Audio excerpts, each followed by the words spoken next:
अभी ट्रंप की वजह से दुनिया में जितनी खलबली मच रखी है उन सब में सबसे ज्यादा परेशान है यूएस में तैनात डिप्लोमेट्स जो एज एन एम्बेसडर गए हुए न्यूयॉर्क में, वॉशिंगटन में, क्योंकि पता नहीं है ना सुबह उठेंगे ट्रंप और जाने उनसे क्या बुला के मांग लेंगे। अब यहां पे समय ट्रंप ने शुरुआत करी थी 2026 की पीस ऑन अर्थ शब्दों के साथ, धरती पे शांति चाहिए इन्हें।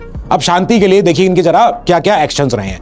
वेनेजुएला में अटैक करके वहां के देश के राष्ट्रपति को उठवा लिया, किडनैप कर लिया और अब यूएस उनका ट्रायल करेंगे क्योंकि आपके ऊपर नार्को ड्रग चार्जेस है।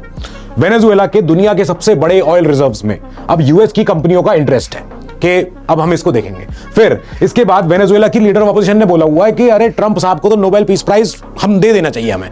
फिर अभी मेक्सिको, निकारागुआ, पैनामा, क्यूबा, इन सारे देशों को भी धमकियां मिल चुकी हैं। ग्रीनलैंड का नंबर है, एक दूसरे देश का डेनमार्क का सॉवरेन टेरिटरी जो डेनमार्क के अंडर आता है ग्रीनलैंड, उसके लिए ट्रंप कहते हैं कि इस पूरी बर्फ के नीचे जितना भी खनिज पदार्थ, ऑयल हमें चाहिए वो। अब इसके बाद नाइजीरिया में सीरिया की बात कर लेते हैं। सीरिया में आईएसआईएस ने दिसंबर 13 में अटैक कर दिया जिसमें कुछ 2-3 अमेरिकन की जानें चली गई। दुखद घटना। अब एक अमेरिकन जान का बदला ट्रंप ने कैसे लिया, जैसे अमेरिका हमेशा से लेता आया है। बॉम्बिंग कर दी पूरे सीरिया में। खाली यूएस ने नहीं, यूएस के सारे दोस्तों ने भी, जितने भी नेटो फोर्सेस के जो एलाइज हैं वहां पे, उन्होंने करी बॉम्बिंग। इसके बाद अभी ईरान का नंबर है।